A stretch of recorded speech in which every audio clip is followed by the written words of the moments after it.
우리는 욥이 회개한 동기가 있어요. 하나님께서는 모든 만물을 만드셨을까요? 우리도요? 개미도요? 그럼요. 그러면 그것을 누가 주관하고 있죠?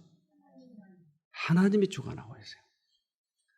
그래서 에스겔을 불러가지고 내가 여기 칠판에다가 그림을 그렸는데 너 좀 볼래? 하고 그림을 보여줘요. 이제 환상이라고 표현하는데 그걸 자세히 보니까 이상한 그림들이에요. 바퀴 속에 또 바퀴가 있고 바퀴 속에 또 바퀴가 있고 그 바퀴 속에서 또한 뭔가 움직이고 있고 근데 뭐라고 얘기했냐면 이렇게 얘기합니다. 에스겔 1장 19절로 21절 생물들이 움직일 때 그 곁에 있는 바퀴들도 움직였는데 생물들이 땅에서 떠오르면 바퀴들도 같이 떠올랐다. 주님의 영이 어디로 가든지 생물들도 따라갔고 바퀴들도 그 곁에서 떠올랐다. 그것은 생물들의 영이 그 바퀴 안에 있었기 때문이다.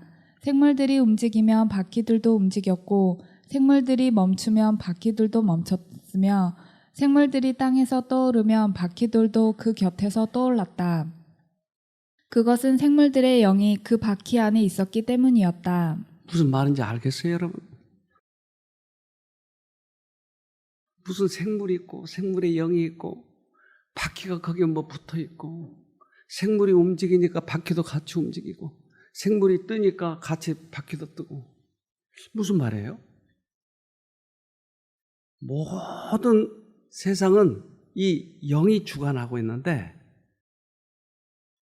우리들이 우주가 있고 그 속에 지구가 있고 지구 속에 나라가 있고 나라 속에 또 우리의 지역이 있고 그 속에 우리가 살고 동물들도 살고 바퀴 속에 바퀴가 있는데 그 모든 것은 큰 원칙을 주장하신 그분의 뜻대로 모든 것이 돌아가고 있다. 역사도 앞으로 미래도 그분의 뜻에 의해서 모든 것이 돌아가고 있다. 나같이 아주 작은 존재지만 나도 그분이 지금 주관하고 계시다. 내가 앞으로 어디로 가야 될지, 과거 어떻게 살았는지 이런 모든 것을 주장하고 계셔요. 나는 하나님이 없는 것처럼 하면서 살아갈 때는 이 바퀴 안에서 고통이 있는 것이에요. 누구든지 자기 역할을 하도록 태어났어요. 근데 그 역할을 잘못할 때는 우리는 그 영으로부터 떨어져 나가는 거예요. 그러니까 모든 우주, 모든 세계, 모든 생물들은, 모든 무생물들은 하나님께서 주관하고 계시다고 하는 것을 지금 설명하고 있는 것이에요. 여러분도요? 그렇습니다. 여러분도 그 속에 들어있어요. 이것을 또 욥을 통해서 가르쳐 주신 것이 우리가 어제 배웠던 것처럼 그렇습니다. 욥기 38장 1절로 5절 그때 주님께서 욥에게 폭풍이 몰아치는 가운데서 대답하셨다. 내가 누구이기에 무지하고 헛된 말로 내 지혜를 의심하느냐. 이제 허리를 동이고 대장부답게 일어서서 묻는 말에 대답해 보아라. 내가 땅의 기초를 놓을 때에 내가 거기에 있기라도 하였느냐? 내가 그처럼 많이 알면 내 물음에 대답해 보아라. 누가 이 땅을 설계하였는지 너는 아느냐? 누가 그 위에 측량줄을 띄웠는지 너는 아느냐? 복잡하지만 결론은 하나예요. 뭐예요? 하나님이 모든 걸 만드시고 지금도 주관하고 계시고 이걸 욥에게 가르쳐 주려고 계속 지금 이걸 설명하고 있는 거예요. 욥은 한참 동안 이걸 들여다보고 있는 거예요. 왜 하나님 오늘은 과학 공부를 시키지? 왜 또 생물 공부를 시키지? 왜 이 공부를 시킬까? 이해를 못해요.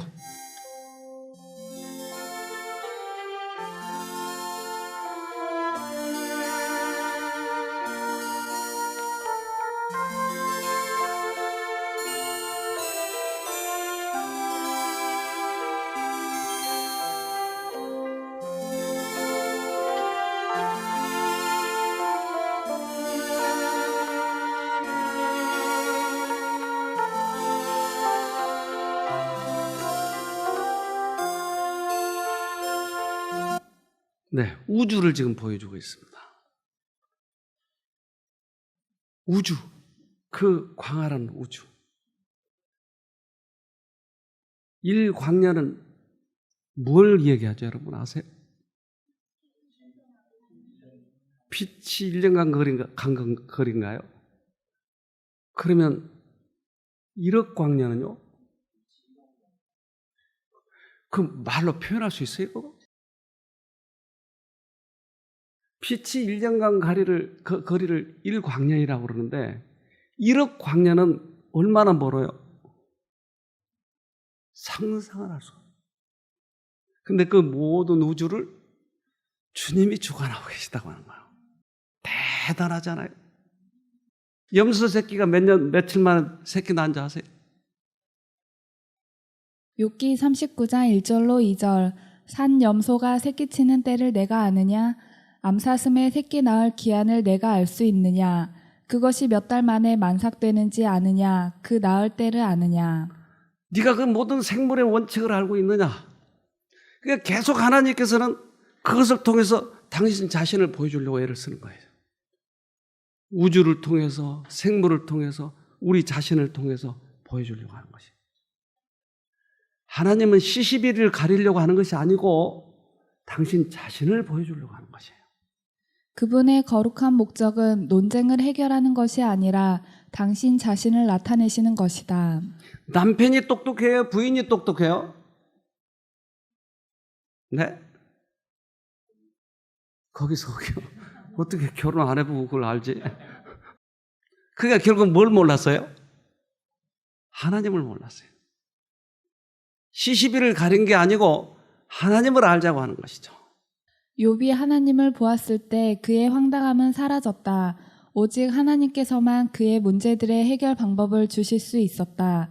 욥의 의문점들에 대답하시는 하나님의 방법에는 가장 깊은 사상을 자극하는 오묘함이 있다. 네. 자, 하나님을 보았을 때 황당함이 사라졌다고 그러세요. 그런데 이것을 보니까 가장 깊은 사상을 자극하는 오묘함이 있었다라고. 이게 무슨 말일까요?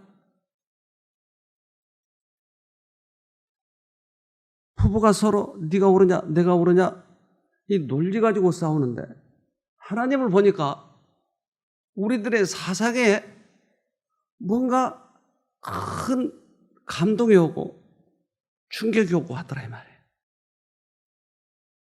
그러니까 우리가 논리를 풀 때 누가 옳으냐 그러냐를 그걸 서로 다툴 때 그거 보지 말고 하나님 보면 뭔가 새로운 각도에서 나에게 큰 감동이 주는 것들이 오더라.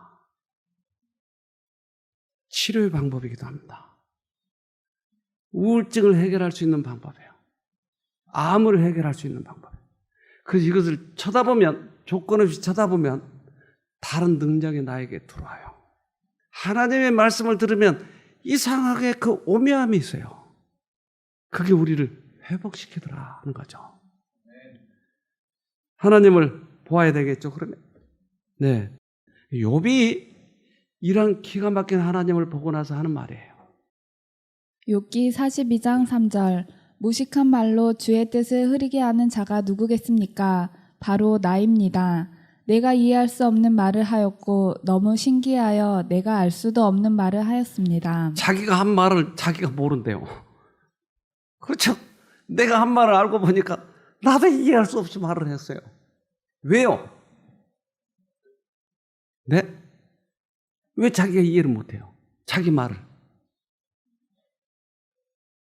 근원이 다른 말을 했어요. 그러니까 자기도 이해할 수 없어요. 왜 내가 이 말을 했는지. 하나님 만나는 사람들은 자기의 과거를 볼 때 기가 막힌 거예요. 내가 이렇게 살았다니. 그러니까 이제까지 살았던 그것들이 이제 보이기 시작하네. 내가 어떻게 살았지? 하나님 만나면 환해지는 거예요. 욥이 지금 이 경험을 하고 있는 것이에요. 그는 자기 태도가 충분히 정당화될 수 있다고 느꼈다. 그러나 그가 하나님을 좀 더 충분히 이해하게 되었을 때 전에 가지고 있던 그의 논거는 설득력을 잃고 말았다. 인간의 이론은 종종 그 자체가 오류일 수 있다는 것이 입증되었다. 오늘은 위대한 지혜인 것처럼 보이는 사상이 내일에는 완전히 어리석은 생각이라고 여겨질 수도 있다. 그럴 수 있을까요? 똑똑한 여러분들이요. 오늘 가장 똑똑하게 이야기했는데 내일은 어떻다고요? 어리석어요. 이것을 아는 사람은 어떻게 이야기할까요? 겸손하게 이야기하겠죠. 틀릴 수도 있으니까. 오늘은 성질 나가지고 해댔는데 조금은 후회할 수 있으니까.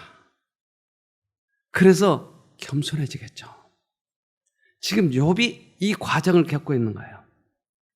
그런데 아주 똑똑한 사람이 있어요. 그 사람은 외국어도 잘해요. 그 사람은 국회의원이었어요. 그 사람은 웅변도 잘해요. 누군지 아세요? 네? 바울. 그는 굉장히 똑똑했어요. 그래서 그는 그리스도라고 하는 이단, 그 따르는 사람들을 다 잡아 죽이기 위해서 최선을 다했어요. 굉장히 그때는 열성으로. 근데 그가 예수님을 만나고 나서 어때요? 그가 깨닫는 게 뭐였죠? 최선을 다해서 했던 행동이 뭐였어요? 죄였어요. 기가 막힌 거예요. 로마서 7장 9절 전에 법을 깨닫지 못할 때에는 내가 살았더니 계명이 이름에 죄는 살아나고 나는 죽었도다. 법을 깨닫지 못했을 때는 왜 살았죠? 예? 잘하고 있었다고 생각하지. 예. 그러니까 내 의가 그때는 살았었는데 하나님이 내 마음에 이르니까 난 죽은 사람이 아무것도 아니었어요. 그동안에. 이런 걸 뭐라고 하면 좋을까요? 회개네, 이런 게. 울고 불고 난 그렇게 안 해야 돼. 이것이 회개인 줄 알았는데 전혀 다른 어떤 것을 새로이 발견하고 그것이 나에게 큰 감동을 주는 것을 회개라고 하나요? 그래서 회개에 대해서 의미를 모르기 때문에 사람들이 자꾸 나무 뿌리를 뽑아야 그래야 회개가 된다. 밤새 울어라 그래야 회개가 된다. 연말이면 올해 가기 전에 회개해야 되니까 연말 기도주일에 얼마나 울고 가나요. 근데 1월 1일 되면 또 맹숭맹숭. 이게 회개인가? 우리가 빛을 볼 때 그 빛이 나에게 전혀 다른 각도의 사상을 새롭게 만들어줘요. 전에 좋던 것이 싫어지게 되고. 그는 자신을 변명하거나 자기 입장을 변호하려고 애쓰지 않았다. 그는 변론할 때처럼 잘못을 자백할 때에도 솔직하다. 이런 특질은 이 책의 서두부터 욥이 순전하다고 말하는 이유의 일부이다. 네.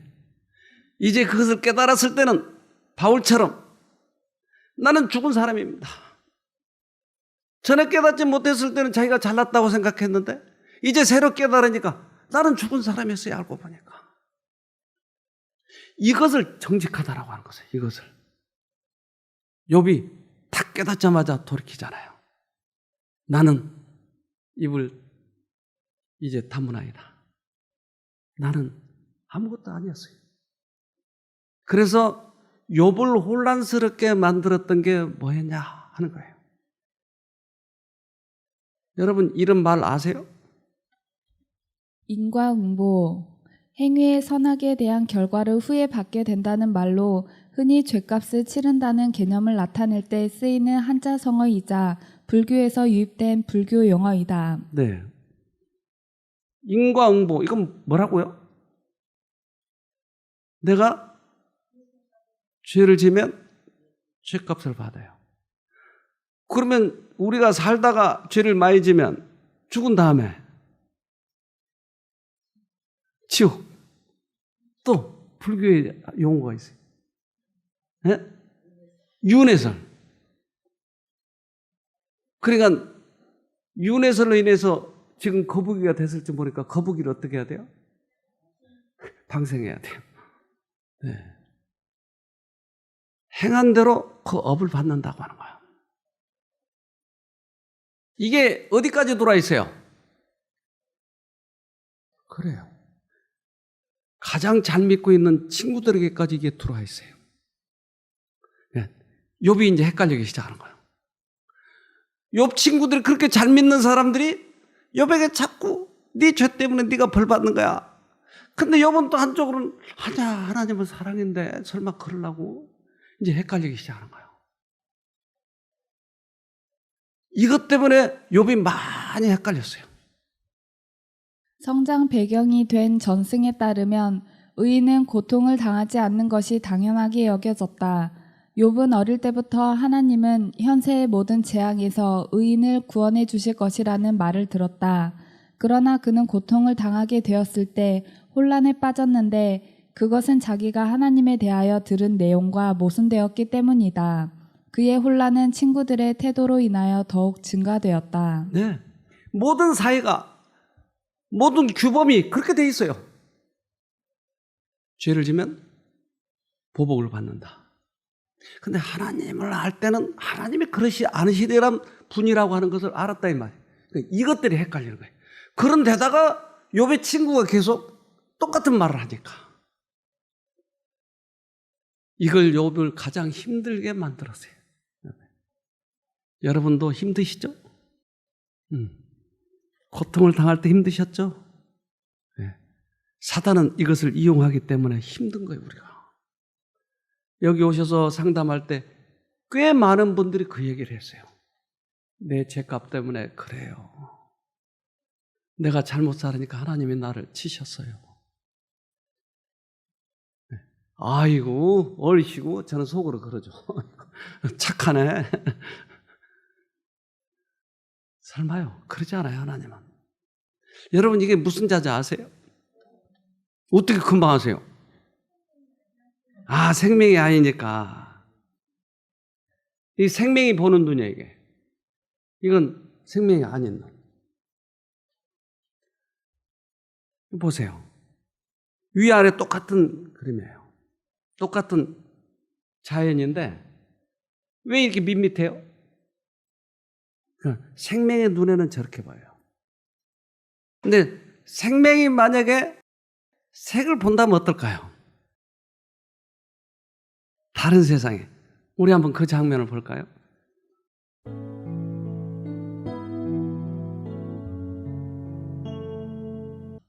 전혀 다른 세계를 보니까 어떻게 반응을 해요? 감동이고 울음이 나와요. 우리가 이제까지 못 보던 세계를 보니까 감동이 되는 거예요. 회개가 되는 것이에요. 이걸 회개라고 그래요. 이제까지는 신이 없는 것처럼 나 혼자 살았는데 신을 보니까 전혀 다른 세계가 펼쳐지는 거예요. 자기가 잘났다고 성경절 많이 한다고 폼된 사람이 어떨까요? 이럴 때 하나님 보면 기가 막히지 않겠어요? 지금 욥의 경험을 지금 얘기해 주는 거예요. 욥기 42장 5절로 6절. 주님이 어떤 분이시라는 것을 지금까지는 제가 귀로만 들었습니다. 그러나 이제는 제가 제 눈으로 주님을 뵙습니다. 그러므로 저는 제 주장을 거두어 드리고 티끌과 잿더미 위에 앉아서 회개합니다. 아, 그래서 회개하군요. 이제까지는 지식적으로 하나님을 알았고 하나님이 없는 것처럼 친구들과 싸우고 했는데 이제는 실제적으로 하나님을 보았어요. 눈으로. 그래서 내 모든 의견들을, 모든 주장들을 다 내려놓고 주님 앞에 회개하는 거예요. 이것을 회개라고 그래요. 여러분, 폼지는 것만큼 어리석은 게 없어요. 내가 조금 더 많이 안다고. 이것 가지고 폼재면 어떡하시려고요? 하나님 만나면. 너무나 어리석은 생각들이었잖아요. 과거들이었잖아요. 그의 회개는 하나님께 대한 자기의 잘못된 태도에 관한 것이었다.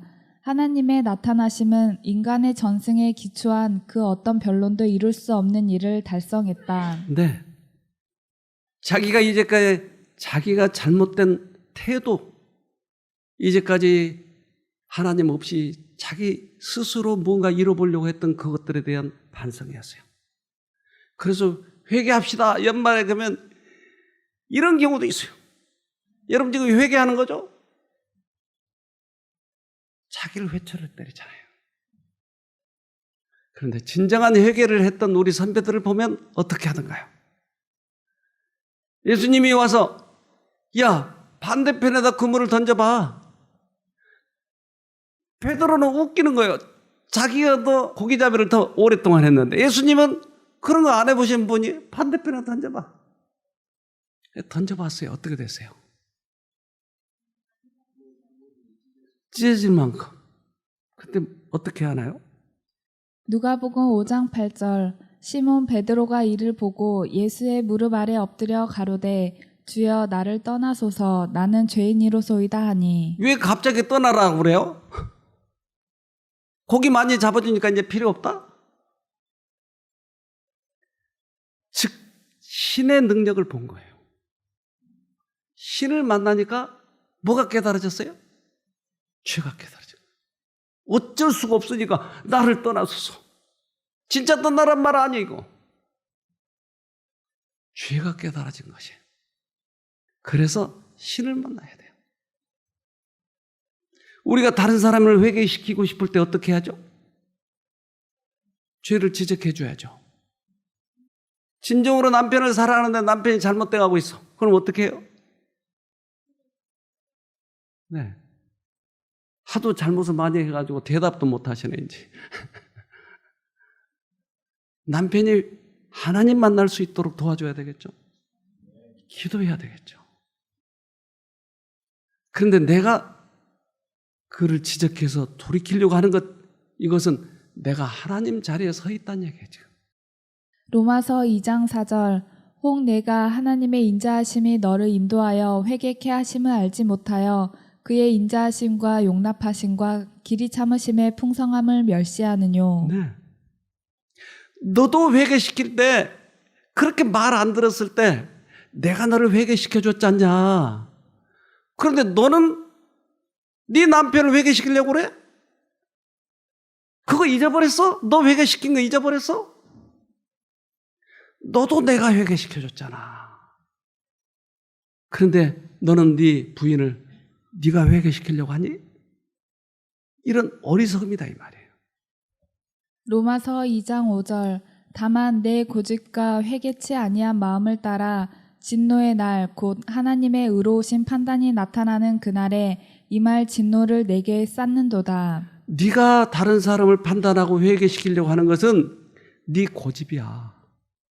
그리고 네가 회개를 잊어버렸거나 아니면 회개를 안 했기 때문에 그런 거야. 결국 너도 그러면 구원이 없어. 그래서 하나님께서는 다른 사람을 회개시키려고 하지 말아라고 얘기하는 거예요. 우리가 정말 회개시키고 싶으면, 너무나 사랑하니까 돌이키고 싶으면 하나님께 기도를 하는 거예요. 진정으로 기도하면 하나님께서 이 기도를 들어주셔요. 하나님은 지금도 사랑이시니까. 욥이 그래서 하나님을 본 다음에 이런 것들 많은 것을 보게 되는 것이. 또 하나는 이거예요.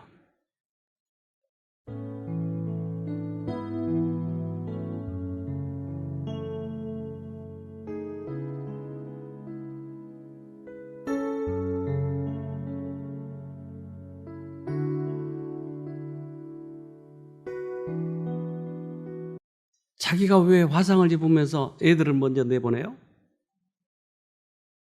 인간들도 자기 자식을 저렇게 사랑하는 걸 보잖아요. 그러면 저 인간을 만드신 하나님은요? 우리를 불길 속에 그냥 둔다고요? 우리가 암 걸렸을 때 그냥 둔다고요? 아니요. 절대 그러시는 분이 아니에요. 이제 욥은 하나님을 보았다. 그는 하나님이 무한한 능력과 자비를 소유하고 계시며 자기가 고통을 당할지라도 여전히 하나님의 자녀인 것을 안다. 네. 사단은 우리가 고통스러울 때 끊임없이 하나님에 대해서 서운하게 생각하고 하나님 나를 버리셨나라고 생각하고 이렇게 하도록 사단은 유도를 해요. 아무리 고통스럽더라도 아무리 위기에 처했다 할지라도 하나님은 내 자식이라고 하는 것이에요. 하나님의 손을 붙잡으면 우리는 여기에서 이길 수 있어요. 어떤 병이든지. 그래서 그 하나님을 못 볼 때, 하나님 말씀을 못 들을 때 안타까워 죽겠는 거예요. 자기 생각대로만 하려고 하니까. 욥이 지금 이것을 깨달은 거예요. 하나님의 사랑의 깊이를 알게 된 것이에요. 욥이 하나님은 사람들이 그분에 관하여 만들어 놓은 전승들에 의하여 제한을 받지 않으신다는 사실을 알게 될 때 그는 자기 문제들에 대한 해결책을 발견한다. 네. 이 세상의 전승과 규율과 이런 도덕과 그것과 관계없이 하나님의 사랑은 언제나 변하지 않는 것이에요. 그래서 그 사랑을 깨달을 때 나의 병에 대해서, 나의 과거에 대해서 이런 거 생각하지 않고 무조건 붙잡는 거예요, 그분을.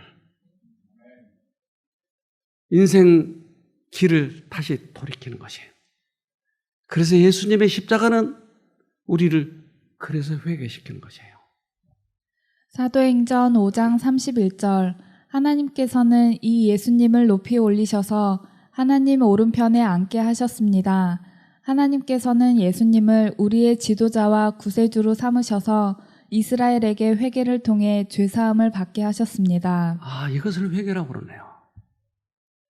예수님이 우리 죄 때문에 돌아가신 그 십자가, 거기에서 감동을 받으면 우리가 용서를 받을 뿐만 아니라 회개를 하는 것이에요. 돌이키는 것이에요.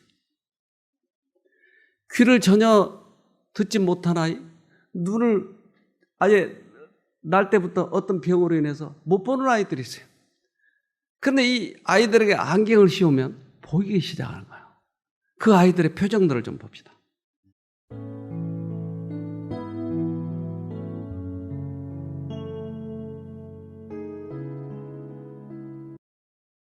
저 순진한 아이는 처음 세상을 볼 때 아빠 엄마의 모습을 어떻게 했냐고요.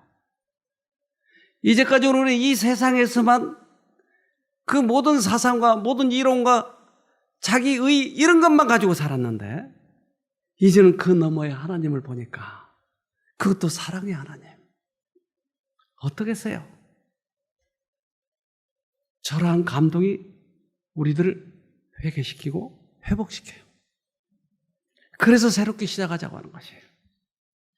사람의 마음이 하나님의 신의 감화에 순복할 때에는 양심이 각성되어 죄인은 하늘과 땅에 있는 하나님의 정부의 기초가 되는 하나님의 신성한 율법의 깊은 뜻과 신성성을 얼마만큼 깨닫게 될 것이다. 이제까지는 보지 못했어요. 하늘의 큰 원칙을 보지 못했어요.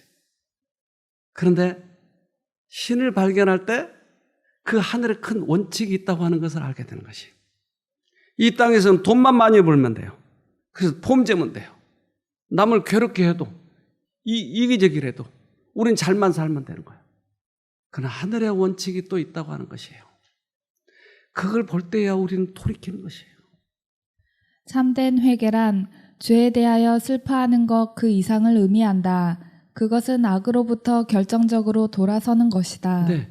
회개라고 하는 것은 이제까지 우리들의 이기적인 그런 세상, 나만을 쾌락을 추구하고 나만의 욕망만을 결국 충족시키는 그런 세상에서 이제 하늘의 큰 원칙을 보고 돌이키는 것이에요. 이거 무슨 기계인지 아세요? 가래떡 기계군요. 저기에다 가래떡 기계에다 위에다 쌀을 넣으면 뭐가 나와요? 가래떡이 나오죠? 밀가루를 넣으면 그래도 가래떡인가요? 우리가 우리의 성향이 성품이 바뀌게 되면 집에 있어도 똑같은 품성이 나타나고 교회를 와도 똑같은 품성이 나타나고 집에서는 마누라 두들겨 패고 교회에서는 얌전한 것이 아니고 진정한 회개는 어디 있든지 우리들의 생애의 품성을 나타내는 것이에요. 그래서 가식을 하면 결국은 들통이 나죠. 하늘을 못 가죠. 욥이 이것을 배운 거예요. 욥의 경험은 그에게 믿음의 의미를 가르쳐 주었다. 하나님을 친히 봄으로써 그는 이제 하나님의 뜻에 굴복할 수 있게 되었다. 이제 하나님께 대한 그의 헌신은 자기 환경의 영향을 받지 않게 되었다. 그는 더 이상 하늘의 은총을 받은 증거로 세속적인 축복을 기대하지 않는다. 하나님에 대한 그의 관계는 이제 이전보다 더욱 확고하고 신뢰할 만한 기초 위에서 이루어진다. 네. 이제는 더 이상 돈 같은 거, 기복신앙 이런 거 아니에요. 이제는 하나님을 봐버렸기 때문에 어떤 상황에서든지 하나님께 충성하는 거예요. 돈 많이 주면 믿고 적게 주면 안 믿고 좀 자랑할 것이 많이 있으면 거기 그 교회 가는 걸 좋아하고 이런 것이 아니고 어디 있든지 하나님과의 관계가 회복이 되면 하나님이 나를 어떻게 보느냐, 이것이 가장 중요하게 생각하는 것이에요. 욥이 지금 이렇게 변화되는 과정을 우리들에게 보여주는 거예요. 이것이 진정한 회개라라고 얘기하는 거예요. 이 사람 누군지 아세요? 요한. 요한은 하나님 봤어요, 못 봤어요? 봤어요? 그럼 그는 어떻게 변화될까요? 그래서 욥이 반모섬에서 예수님을 볼 때 너무나 놀랐어요. 요한계시록 1장 17절 그분을 보는 순간 나는 죽은 사람처럼 그분의 발 앞에 쓰러졌습니다. 그러자 그분은 내게 오른손을 내밀며 말씀하셨습니다. 두려워하지 말라. 나는 처음과 마지막이다. 왜 갑자기 죽은 사람처럼 돼버렸어요? 하나님 신을 만난 사람들은 모두 다 자기의 죄가 깨달아지는 거예요. 그러니까 이 죄로부터 돌이키는 거예요. 이 사람만요? 아니요. 신을 만난 모든 사람들이 그랬어요.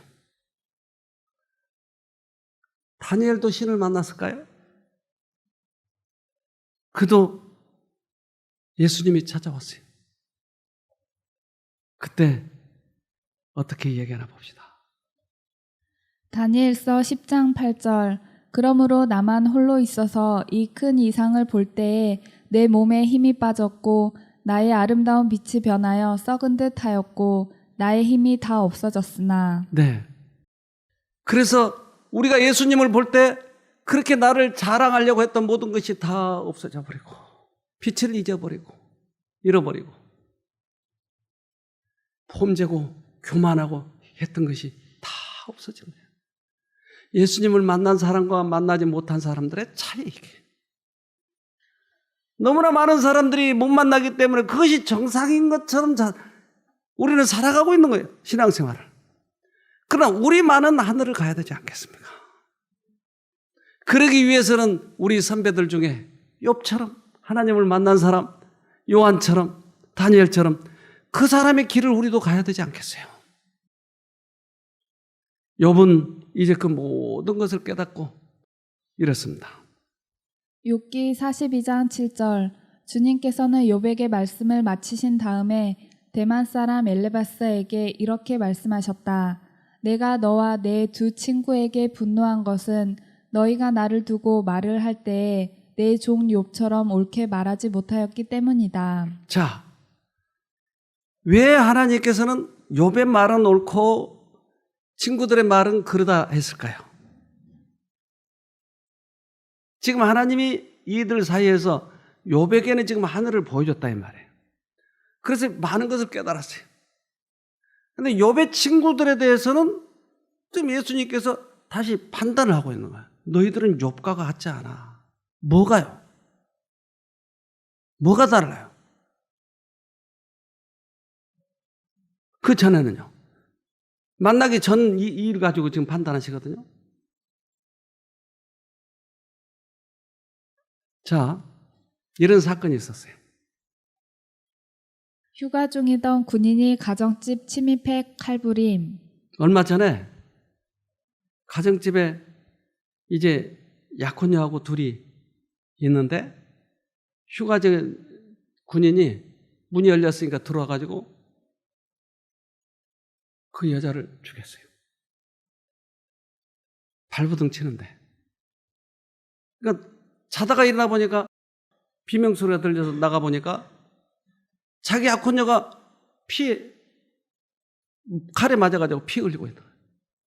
그래서 그 군인하고 싸우다가 군인을 죽였어요. 이 사람은 감옥 가야 돼요? 안 가야 돼요?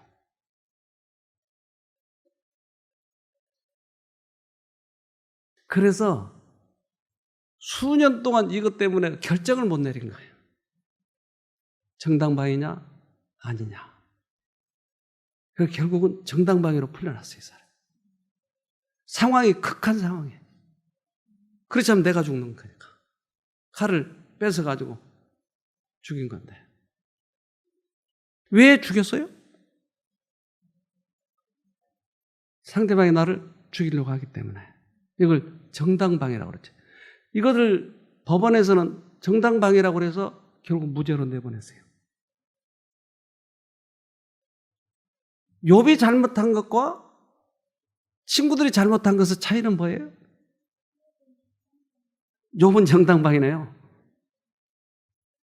그들은 사단의 사상을 가지고 욥을 공격한 거예요. 욥의 분노를 일으켜 준 거예요. 그래서 이것을 판단하고 계신 거예요, 하나님께서.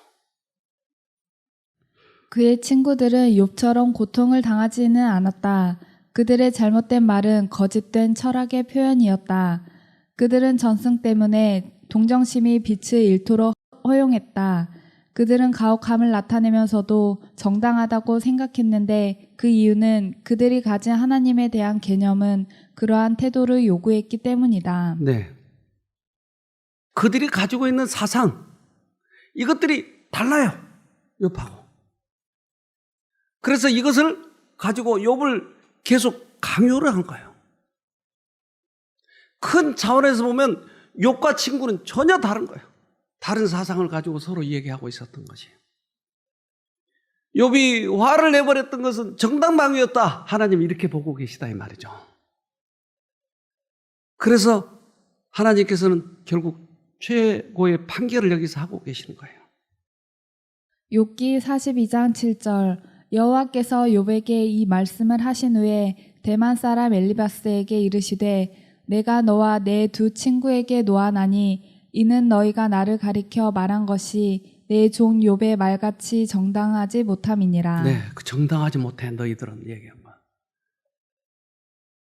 우리는 하나님께 정직해야 돼요. 그리고 하나님께서 우리들에게 당신 자신을 보여주시면 정직하게 회개해야 돼요. 양심의 소리를 들으면 그 양심의 소리에 따라가야 돼요. 자기 이제까지 과신했던 것, 신앙했던 경륜 이런 거 가지고 폼지려고 하지 말고 양심의 소리를 들어야 돼요.